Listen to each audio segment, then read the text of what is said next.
Bonsoir et bienvenue dans cette nouvelle vidéo. Aujourd'hui, j'aimerais qu'on aborde un sujet plus ou moins délicat. Selon vous, les créatures paranormales existent-elles?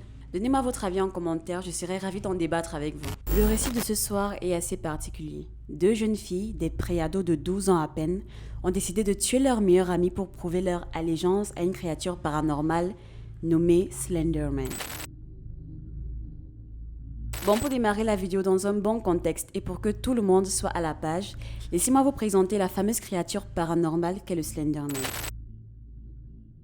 Le Slenderman ou Slenderman, qui signifie en anglais homme élancé, homme mince ou encore homme svelte, est une créature mythique souvent représentée comme un personnage grand, mince, au visage blanc et portant un costume noir. Selon la légende, il peut étirer ou raccourcir ses bras à volonté et possède des appendices ressemblant à des tentacules qui s'étendent dans son dos. Son visage serait donc blanc, son trait au relief pouvant ressembler à des yeux, un nez ou à une bouche. Vêtu d'un costume noir et d'une cravate noire, parfois rouge, il mesure entre 2 et 4 mètres de haut. Bien qu'il s'agisse de la création d'un utilisateur élevé au rang de mème Internet, le Slenderman possède sans doute une filiation avec un certain nombre de mythes préexistants. On peut rapprocher le Slenderman de mythes bien plus anciens. Le folklore allemand du XVIe siècle serait une inspiration les plus probables. En effet, les figures comme le Grubban ou le Der Ritter ne seraient que des noms différents donnés à la même créature. Il serait le croque-mitaine des temps modernes. Il serait même la représentation de certains maux de la société. Le Slenderman voit le jour le 10 juin 2009 sur un fil de discussion du forum internet Something Awful. Le fil de discussion en question est un concours Photoshop dans lequel les utilisateurs ont été mis au défi de créer des images paranormales. Lors de ce concours donc, Victor Surge, de son vrai nom Eric Nelson, a posté 2 photos en noir et blanc. Ces images affichent 2 groupes d'enfants accompagnés d'une grande et mince figure spectrale humanoïde, difforme et effrayant, portant un costume noir qui semble être sur le point de s'en prendre à eux. Des clichés particulièrement dérangeants que je vous laisse observer tout de suite.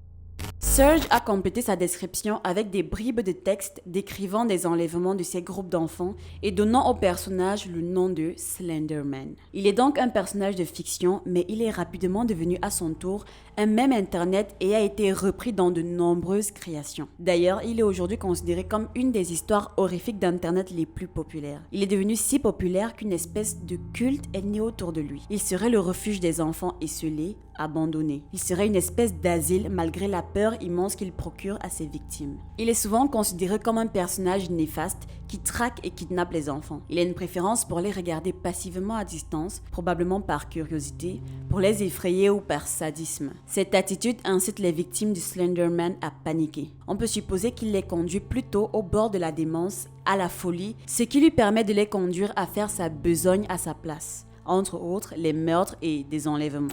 Bon, le thème de la vidéo n'était pas de faire une fiche Wikipédia de cette créature, mais plutôt de parler du drame qui s'est produit en son nom. Et les éléments que je vous ai donnés concernant son influence et ses manifestations nous seront utiles dans cette analyse, alors gardez-les en tête. Commençons. La légende Slenderman, jusqu'ici inoffensive, a pris un bien sinistre tournant en 2014 aux États-Unis. Ce qui n'était qu'au départ qu'une vaste blague numérique s'est transformé en une véritable histoire dramatique. Les événements impliquant 3 petites filles se déroulant dans la ville de Waukesha, qui est une ville rurale qui comptait à ce moment-là 70 000 habitants. Morgan Geyser et Peyton Lutner sont donc 2 fillettes de cette banlieue rurale.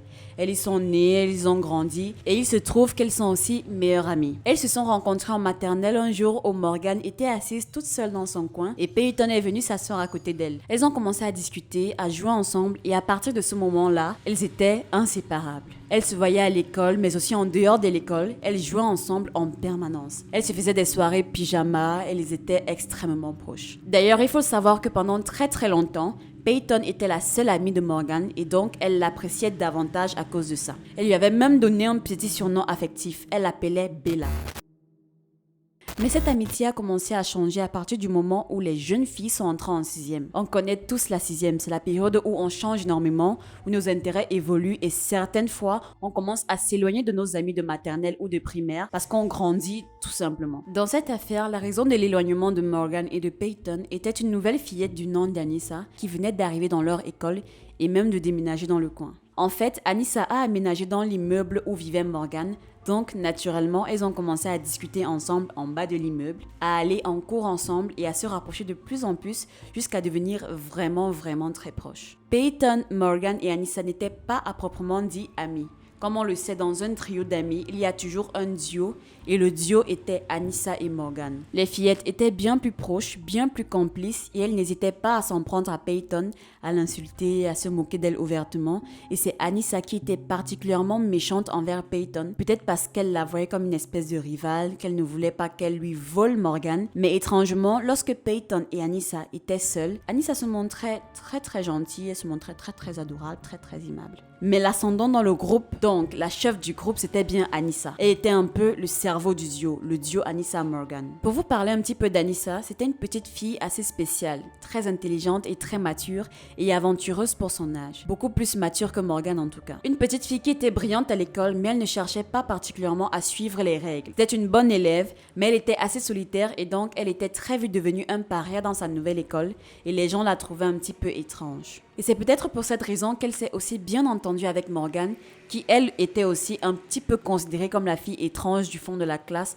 avant même son arrivée. Morgan était une petite fille gentille en surface, plutôt bonne travailleuse, mais elle avait parfois des comportements étranges. Elle était très imprévisible et parfois elle se mettait en colère sans aucune raison. Sa mère avait même remarqué chez elle une espèce d'absence d'empathie. Morgan avait de la peine et je dirais même qu'elle était incapable de ressentir de la tristesse ou encore du stress. Dans ce genre de situation, elle restait juste calme et ne montrait aucune émotion. Anissa, quant à elle, passait son temps sur des sites internet à lire des histoires horrifiques. Elle était vraiment dans tout ce délire, films d'horreur, gore, et elle adorait se faire peur en fait. Et du coup, un jour, Anissa a présenté à Morgan l'histoire du Slenderman. Et les deux fillettes sont devenues très vite fascinées par le personnage. Vraiment, en fait, fascinées c'est même un euphémisme. Elles en étaient obsédées. Ce n'était pas une fascination du genre à en avoir peur, bien au contraire. Elles le vénéraient littéralement. Il était devenu leur dieu, il était au centre de toutes leurs conversations, au centre de toutes leurs préoccupations et Morgan envoyait régulièrement des liens à Peyton, donc qui était toujours son amie mais avec qui elle avait un peu moins de contact. Elle lui envoyait des liens de sites qui parlaient du Slenderman, qui relayaient des histoires liées au Slenderman à travers le monde. Son but était de prouver à Peyton que le Slenderman existait bel et bien,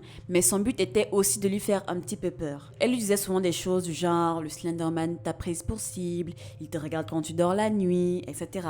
Vous imaginez un peu la petite Peyton qui avait seulement 12 ans à l'époque. Elle était totalement terrifiée par ces histoires. Elle était tellement terrifiée qu'elle a commencé à pousser son lit le plus loin possible de la fenêtre quand elle dormait. Mais au bout d'un moment, elle est allée se plaindre à sa mère en lui disant que Morgan n'arrête pas de lui raconter des histoires effrayantes et elle lui a demandé son aide. Sa mère est allée sur internet, elle a fait 2-3 petites recherches et elle a dit à sa fille que voilà, Morgan se joue un petit peu de toi, ne l'écoute pas, ce Slenderman il n'existe pas. Bon, essayer de mettre une information aussi rationnelle dans la tête d'un enfant, ce n'est pas facile. Les explications de la mère de Peyton n'ont donc pas réussi à la convaincre. Fascinée par cette créature et persuadée de son existence réelle, elles ont expliqué aux autorités qu'elles étaient obligées de passer à l'acte. Elles ont même fait des recherches approfondies pour trouver le lien où il vivait. Et elles ont découvert, mais c'est peut-être une imagination de leur esprit, qu'il habitait dans un manoir dans le parc national de Nicollet. En anglais, Nicollet Park est un parc naturel qui se situe à presque 500 km de chez elles. Morgan et Anissa voulaient devenir les protégées du Slenderman. Elles voulaient devenir des espèces d'émissaires. Elles voulaient vivre avec lui dans son manoir et pour cela, elles devaient prouver leur loyauté au Slenderman. Et pour y arriver, il n'y avait pas 36 solutions. Elles devaient tuer quelqu'un. Elles avaient donc préparé un plan digne des pires films d'horreur. Pour atteindre leur objectif, elles ont très vite réalisé qu'elles connaissaient une personne qu'elles pourraient facilement amadouer. Après avoir pris leur décision, les deux jeunes filles commençaient à se discuter régulièrement par mail. Et elles se donnaient même des noms de code. Kitty pour Morgan, qui veut dire chaton, donc petit chat, et Scorpion pour Anissa. Les deux jeunes filles préparaient leur attaque depuis plusieurs mois maintenant. Elles programmaient l'exécution de leur plan via mail. À seulement 12 ans, elles avaient des conversations qui faisaient peur. Pour elles, c'était impératif de le faire. C'était nécessaire de le faire. Il fallait qu'elles trouvent le Slenderman. Nous sommes donc le vendredi 30 mai 2014 et c'est le jour de l'anniversaire de Morgan. Et comme tous les ans pour son anniversaire, Morgan organise une petite pyjama party. Et elle y invite généralement Peyton, sa seule amie. Mais ce soir-là est assez spécial puisque Morgan a maintenant deux amies, Anissa et Peyton. Et c'est le soir où elles ont décidé de mettre leur plan à exécution. On a donc ces deux petites filles, Morgan et Anissa, qui le vendredi donc, après l'école, se rendent dans l'appartement de Anissa pour faire son petit sac. Elle y a mis le nécessaire pour faire une pyjama party, mais elle y a aussi glissé dans son sac un couteau. Un couteau qui devra servir à assassiner Peyton, puis des barres de céréales qui leur serviront de provision puisqu'elles auront un long chemin à faire de chez elles à Waukesha jusqu'à Nicolette Park. Leur but étant de tuer Peyton et de s'enfuir immédiatement jusqu'au manoir du Slenderman. Morgan, Anissa et le père de Morgan montent donc en voiture pour aller chercher Peyton afin qu'elles puissent toutes les trois se rendre jusqu'à Skate World, un terrain de jeu et de divertissement pour enfants. Et après cette soirée, les filles retournent donc chez Morgan. L'ambiance est un petit peu différente et Peyton le sent. Habituellement, les filles rigolent, elles mangent des glaces et plein d'autres cochonneries et puis elles regardent plein de films et elles dorment très tard. Mais ce qui étonne vraiment Peyton, c'est que Morgan n'a pas envie de faire une nuit blanche ce soir-là. Elle a envie d'aller se coucher directement et ça, c'est parce que Anissa et Morgan ont prévu d'assassiner Peyton dans la nuit. Finalement, la soirée se passe et aucune des deux jeunes filles ne trouve le courage d'assassiner Peyton. Morgan dit même qu'elle avait envie de lui laisser une dernière nuit, à Peyton. Quelle générosité. Le lendemain, Anissa et Morgan se réveillent très tôt et elles vont jouer à un jeu sur l'ordinateur dans le salon. Peyton se lève un petit peu plus tard et elle les rejoint. La mère de Morgan se réveille elle aussi et les quatre prennent tout ensemble leur petit déjeuner. Et puis finalement, Morgan demande à sa mère si elles peuvent aller se promener dans une zone boisée qui se trouve non loin de leur immeuble. Chose qu'elle accepte parce qu'elle se dit que voilà, elles sont trois et elles ne risquent rien. Pour Peyton, c'est une simple sortie, mais pour les deux autres, c'est le moment décisif de leur vie. Dans un premier temps, Anissa et Morgan attirent Peyton dans les toilettes du parc et lui demandent de s'asseoir au sol. Et elle obéit, pensant qu'il s'agit d'une espèce de jeu. Et là, ils lui font une demande assez étrange. Elle lui demande de s'endormir.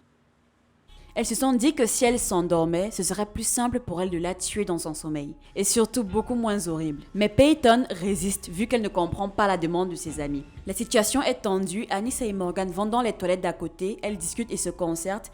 Et finalement, elles repartent dans la toilette où se trouve Peyton, qui est toujours assise au sol. Et toujours confuse d'ailleurs. Ensuite, Anissa se met à la frapper. Elle la frappe pour qu'elle s'évanouisse et pour pouvoir la tuer plus facilement, mais elle n'y arrive pas. Du coup, elles sont obligées de changer de plan. Dans un second temps, elle décide donc de jouer à un jeu, une espèce de cache-cache un peu tordu et pas très clair du tout. Peyton, encore sous le choc du précédent incident, elle vient de prendre des baffles en même temps, ne comprend pas tout, mais bon, elle est naïve et elle est loin de se méfier de ses deux amies. Elle ne s'imagine même pas qu'elle pourrait lui faire du mal. Alors, sans trop poser de questions, elle décide de jouer et toutes les trois ensemble s'enfoncent dans la forêt. Anissa part en tête et elle est censée se cacher pour que les deux autres, donc Peyton et Morgan, la suivent en courant pour la chercher. Le plan fonctionne plutôt bien puisque les trois petites filles se trouvent maintenant au milieu des bois, en tout cas à un endroit où personne ne peut les entendre. Et d'un coup, Morgan et Anissa s'arrêtent net. Toujours dans le flou, Peyton ne comprend pas vraiment ce qui se passe, alors elle fait pareil. Les deux filles se mettent à parler du plan, mais Peyton ne comprend pas vraiment. Et c'est là que Anissa dit à Morgan, c'est toi qui dois le faire, tu dois le faire, c'est toi qui sais où frapper. Et Morgan répond à Anissa qu'elle ne fera rien sans son feu vert. Suite aux paroles de Morgan, Anissa s'éloigne. Elle fait plusieurs pas en avant, elle se retourne et se met donc dos aux filles. Et là, elle dit à Morgan, vas-y maintenant et déchaîne-toi. Pour Morgan, c'était le signe qu'elle peut y aller. Elle sort donc le couteau de sa cachette et elle marche lentement vers Peyton. Elle se jette sur Peyton et elle se penche et elle chuchote à son oreille « Je suis désolée ». Finalement, elle se redresse et elle plante son couteau d'une longueur de 12 cm 19 fois, oui, 19 fois dans les jambes, les bras et l'abdomen de Peyton. Sous le choc et certainement sous une grosse dose d'adrénaline, Peyton, qui vient de se faire poignarder 19 fois, réussit à se lever et elle commence à marcher vers la route pour s'enfuir. Anissa la rattrape et lui dit de rester là, qu'elles vont chercher les secours, ce qui au passage est faux. Et elle lui dit que si tu marches, tu perdras beaucoup de sang, ce qui au passage est vrai. Les filles partent et Peyton est en train de haleter, elle a du mal à respirer, elle dit qu'elle ne voit plus bien, elle dit aussi aux deux filles « Je vous faisais confiance, je vous déteste ». De leur côté, les filles prennent leur sac à dos et se mettent en route pour Nicolette Park où elles sont censées retrouver Slenderman. Je ne sais pas vous, mais j'ai l'impression qu'elles n'étaient pas très lucides vu le calme dans lequel elles sont parties. Elles ont donc repris leur chemin et derrière elles ont laissé Peyton qui s'est mise à ramper vers la route. Elle avait presque réussi à arriver lorsqu'elle est tombée sur un cycliste, Greg Stenberg, qui par une coïncidence fortuite a dû passer par là parce que le chemin de la route principale était bloqué. Et lorsqu'il l'a vu, il a immédiatement appelé le 911. 911, what's the address of your emergency? Waukesha County, Lyndon, transfer over a caller on Big Bend. That's a dead end just south of Rivera. Okay. He came upon a 12-year-old female. She appears to be stabbed. She appears to be what? Stabbed. Stabbed? Correct.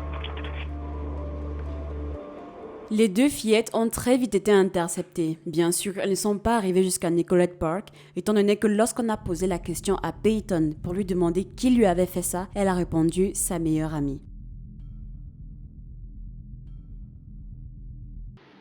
I didn't want to do this. Why did you do it then? I was afraid of what would happen if I didn't. Why did you decide to stab Peyton? It was necessary. So did you guys talk about doing this beforehand? Anisha told me we had to Why? because she said that he'd kill our families. Who's he? A man. I didn't know him, but Anissa knew him. So, there's this website called the Creepypasta Wiki. Okay. It's full of like horror stories that are meant to purposely scare you through like online literature and all that. Okay. And there's one of them called Slender Man. So I was really scared knowing that Slender could easily kill my whole family in 3 seconds. Who's Slender Man?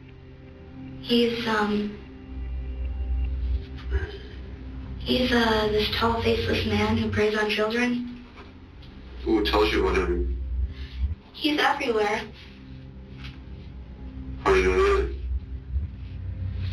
Because I've read so many things about him. So I told her about them, and then she said, "Oh my God, I think I saw Slender when I was like 5." Did you see him in your dreams, or where do you see him at? Oh, I've seen him in my dreams. But you can, if he's stalking you, you see him in your dreams, and you just see him when no one else does. Why do you know about Slender Man? Because I think Slender Man might have something to do with what's going on with you today. Je trouve que les extraits d'interrogatoire des deux jeunes filles sont un petit peu terrifiants. Dites-moi ce que vous en pensez. On a deux enfants, une qui est très calme, qui a l'air très lucide face à son acte, et une autre qui est très agitée. Mais les deux interrogatoires sont terrifiants chacun à leur manière. Surtout que Morgan, elle ne semble éprouver aucun remords. D'après elle, et elle le répète d'ailleurs à plusieurs reprises, tuer Peyton était nécessaire. Les explications des gamines restent obscures. Elles ont expliqué que la créature, donc le Slenderman, vivait dans un manoir dans une campagne voisine et leur a demandé de commettre cet acte. Elles affirment que si elles ne l'avaient pas fait, ce monstre aurait tué leur famille. De plus, elles voulaient par leur acte prouver l'existence du monstre. L'une d'elles a expliqué qu'elle devait tuer quelqu'un pour prouver son dévouement à la créature. Après leur arrestation, les accusés se sont renvoyés la responsabilité de l'agression et ont plaidé l'aliénation mentale. Anissa Weier est accusée de tentative d'homicide volontaire. Son procès devait déterminer si elle était responsable de ses actes et si elle doit purger sa peine dans un hôpital ou dans une prison. Des experts psychiatres ont estimé qu'Anissa Weier souffrait de dépression et de troubles délirants qui l'empêchaient de différencier la réalité de la fiction selon les médias. Morgan Geyser, qui souffrait de schizophrénie héréditaire, doit être jugé séparément. En 2017, Weier a plaidé plaidé coupable pour tentative d'homicide involontaire. Un jury l'a alors déclaré non coupable de maladie mentale ou de malformation. Geyser a accepté une offre de plaidoyer en vertu de laquelle elle n'irait pas en procès et serait évaluée par des psychiatres pour déterminer combien de temps elle devrait être placée dans un hôpital psychiatrique. Weyer a été condamné à 25 ans à perpétuité, une peine de durée indéterminée comprenant au moins 3 ans d'emprisonnement ferme et un traitement involontaire dans un institut psychiatrique d'État suivi d'une surveillance communautaire jusqu'à 37 ans. Geyser, quant à elle, a été condamnée à une peine maximale de 40 ans à perpétuité, une peine de durée indéterminée comprenant au moins 3 ans d'emprisonnement ferme, en plus d'un traitement involontaire dans un institut psychiatrique de l'État, jusqu'à la résolution complète des symptômes ou jusqu'à l'âge de 53 ans selon la première éventualité. La bonne nouvelle dans toute cette histoire, c'est que Payton a survécu, heureusement. Elle a survécu, mais il lui a fallu, comme vous pouvez l'imaginer, des mois et des mois pour s'en remettre. Lors de sa dernière interview, Payton disait qu'elle devait entrer à l'université à l'automne 2020 et qu'elle avait toujours des cicatrices, que ce soit des cicatrices physiques ou des cicatrices émotionnelles. Elle expliquait par exemple qu'elle avait toujours beaucoup de mal à faire confiance, que ce soit à des amis ou même à sa propre famille. Et surtout dans cette interview, Payton explique qu'elle ne pourrait plus jamais pardonner Anissa et Morgan, qu'elle pourrait peut-être essayer d'oublier un jour, mais qu'elle ne pourrait jamais leur pardonner. De son côté, le fondateur de Creepypasta a déclaré sur son site: il s'agit d'un dramatique incident isolé qui ne représente absolument pas la mentalité des membres de cette communauté. Personne n'incite ici à tuer ou à reproduire les rituels qui y sont narrés. Il existe une ligne entre fiction et réalité et chacun doit savoir où elle se trouve. Nous sommes un site de littérature, pas un endroit bizarre de culte satanique. Cette triste histoire vraie est racontée dans un documentaire, Beware the Slender Man, paru sur la chaîne américaine HBO. Le documentaire revient sur le mythe du personnage Slender Man et tente de comprendre ce qui a pu conduire ces deux fillettes à commettre ce crime. Cette sombre affaire rappelle la frontière souvent bien mince entre fiction et réalité. Voilà, c'est la fin de cette triste histoire. Qu'est-ce que vous en avez pensé? Pour vous, ces deux jeunes filles étaient-elles sous l'influence du fameux Slenderman ou étaient-elles tout simplement dérangées ou alors malades? Dans tous les cas, mettez votre avis en commentaire et on en débattra. Si vous avez encore envie de vous faire peur dans une moindre mesure, vous pouvez toujours liker la vidéo et cliquer ici pour voir une autre vidéo ou cliquer ici pour vous abonner à la chaîne. En attendant, portez-vous bien et on se dit à la prochaine pour une nouvelle vidéo.